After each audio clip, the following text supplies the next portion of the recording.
Hi everyone, this is Veronica. आज का topic हमारा डिस्कशन का है राइस और वीट को लेकर कि जितने भी इंडिया में राइस और वीट की वैरायटीज़ हैं, रिसर्च ये बता रही है कि उनमें जो न्यूट्रिएंट्स हैं वो कम होते जा रहे हैं। इसके पीछे क्या रीजंस हैं, ये क्या लेटेस्ट रिसर्च है, इसको हम डिटेल में डिस्कस करेंगे।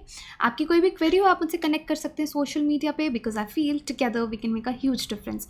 चाहे फेसबुक पे, इंस्टाग्राम पे या टेलीग्राम पे, पीडीएफ जो है वो आपको सिर्फ और सिर्फ मेरे टेलीग्राम चैनल पे ही मिलेगा।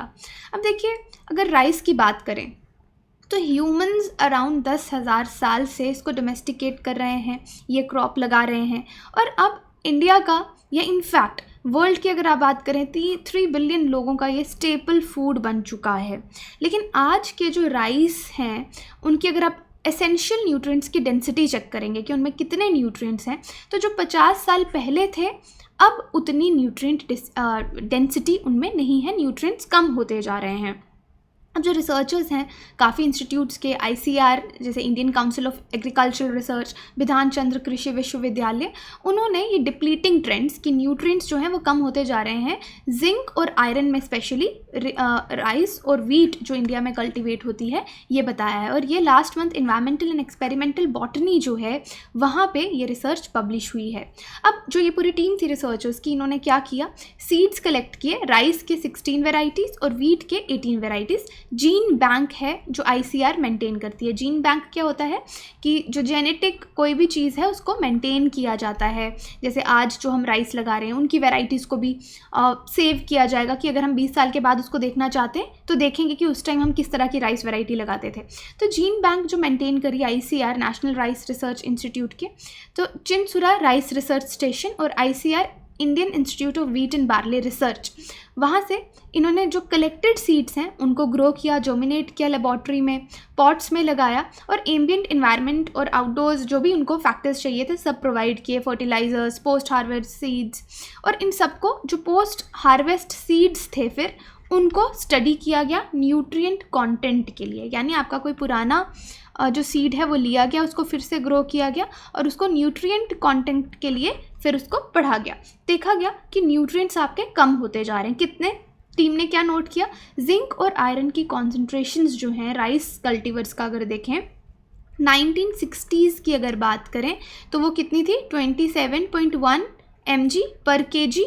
और ये बात हो गई आपकी जिंक की। और आयरन, ये जिंक है और ये आपका आयरन आ गया, आयरन की वैरायटी के लिए 59.8 mg पर kg। ये 1960 की बात है। अब ये डिप्लीट होगी, जो 27 था वो 20.6 हो गया और जो आपका 59 किसके लिए है, आयरन के लिए है, ये कितना हो गया 43.1 mg पर kg। तो आपके न्यूट्रिएंट्स जो हैं वो कम हो गए, कॉन्सेंट्रेशन जिंक आयरन की कम हो गई। और ये राइस के लिए है। वीट के लिए भी सेम चीज़ देखी गई।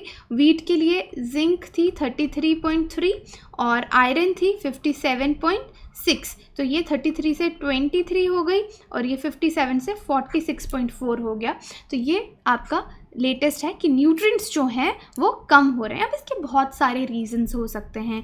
डाइल्यूशन इफेक्ट हो सकता है कि न्यूट्रिशन कम हो रहे हैं क्योंकि हम ग्रेन की यील्ड बढ़ा रहे हैं, ग्रेन्स इंक्रीज हो रहे हैं लेकिन न्यूट्रिएंट कम हो रहे हैं क्योंकि शायद सॉइल उतना सपोर्ट नहीं कर पाता प्लांट के लिए। जितने एक लैंड है वहाँ पे सपोज़ आप 10 क्रॉप्स ग्रो कर रहे थे, ओके, उन 10 क्रॉप्स में जितना भी आपका न्यूट्रिएंट था, अब वहाँ पे आप 10 की जगह 100 क्रॉप्स ग्रो कर रहे हो, लेकिन लैंड में न्यूट्रिएंट्स तो उतने ही हैं। तो इसलिए इसको डाइल्यूशन इफेक्ट कहा गया है कि सॉइल जो है वो प्लांट्स को जो न्यूट्रिएंट्स हैं, प्लांट अवेलेबल न्यूट्रिएंट्स, वो कम हैं, वो लो हो चुके हैं। अब जिंक और आयरन की बात करें तो इसकी डेफिशिएंसी से बहुत से लोगों को ग्लोबली बहुत से देशों में प्रॉब्लम होती है। फिर हम बायो फोर्टिफिकेशन करते हैं, इंक्रीज़ करते हैं उनके न्यूट्रिएंट वैल्यू, ये मैं आपको आगे बताऊंगी। तो अब इंडियन गवर्नमेंट ने तो बहुत ज़्यादा इनिशिएटिव्स लिए हैं। स्कूल्स में अगर किसी को जिंक और आयरन की कमी है, कुछ पिल्स, दवाइयाँ, लोगों को सप्लीमेंट्स जो हैं बच्चों को वो खिलाई जाएँ, अदर ऑप्शंस लिए हैं। तो मेन हमारा यही हम डिस्कस कर रहे हैं आज कि जिंक और वीट के न्यूट्रिएंट्स कम हो रहे हैं। तो यहाँ पे आपकी जो सस्टेनेबिलिटी इश्यूज़ हैं राइस और वीट के क्रॉपिंग सिस्टम को, वो भी हम डिस्कस करते हैं क्योंकि उसके साथ इकोलॉजिकल इश्यूज़ है।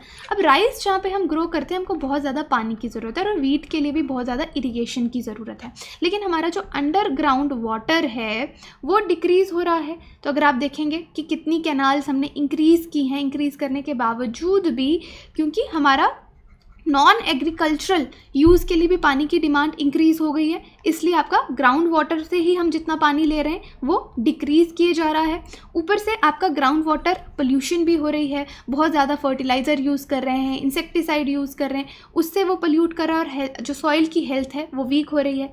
जो नाइट्रोजन के फर्टिलाइज़र्स हैं, एन फर्टिलाइज़र्स, उनको ज़्यादा यूज़ कर रहे हैं, इससे भी पानी आपका जब वो एक्सेस रन ऑफ होगा तो आपका पानी जो है वो पोल्यूट होगा, ये भी एक मैटर ऑफ कंसर्न है।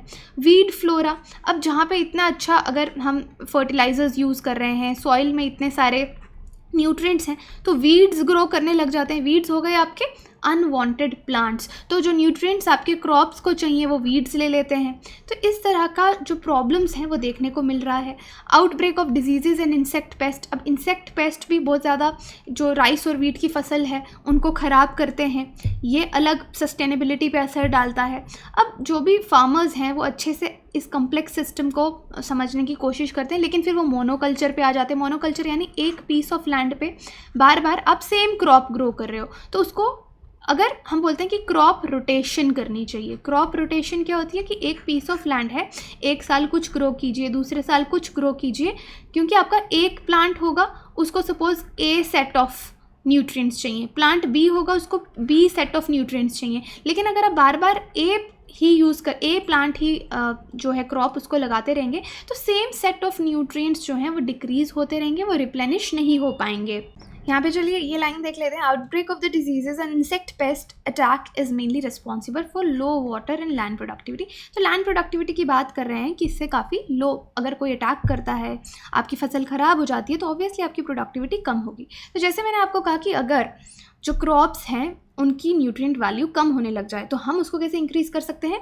Bio fortification. ये टर्म एग्जाम के लिए बहुत इंपॉर्टेंट है। बायो फोर्टिफिकेशन क्या है? ये वो प्रोसेस है जिससे न्यूट्रिशनल क्वालिटी फूड क्रॉप्स की हम इंक्रीज़ कर सकते हैं, इम्प्रूव कर सकते हैं। दो तरीक़ों से कर सकते हैं, प्लांट ब्रीडिंग से, क्रॉस ब्रीडिंग से, और मॉडर्न बायोटेक्नोलॉजी मेथड से भी कर सकते हैं। यही चीज़ लिखा है, या तो जेनेटिकली मॉडिफाइड मेथड्स यूज़ करें या फिर जो हमारे ट्रेडिशनल मेथड्स हैं उन्हीं को यूज़ करके हम वेराइटीज़ को क्रॉस करवाएं, इसलिए जो हमारी रिजल्टेंट जो वेराइटी होगी वो बेटर होगी। एग्जाम्पल्स क्या हैं बायो फोर्टिफिकेशन प्रोजेक्ट आज तक जो हैं? इन आयरन बायोफोर्टिफिकेशन, राइस में आयरन की क्वांटिटी इंक्रीज़ की जाती है, बीन्स में, स्वीट पोटैटो में, cassava, legumes. Zinc biofortification wheat की, राइस की। Pro vitamin A carotenoid biofortification sweet potato, maize, cassava की जाती है। Amino acid protein biofortification of sorghum and cassava. तो ये सब आप देख सकते हैं ऑलरेडी ये प्रोजेक्ट्स हुए हैं और आगे भी हम इनको और इम्प्रूव कर सकते हैं। अब बायो फोर्टिफिकेशन का इम्पॉर्टेंस ये है कि जो बायो फोर्टिफाइड क्रॉप्स हैं उसमें आप कोई भी न्यूट्रिएंट जो है वो आप इंक्रीज़ कर सकते हैं, आयरन का स्टेटस इंप्रूव कर सकते हैं, अल्टीमेटली ह्यूमन हेल्थ इंप्रूव होगी।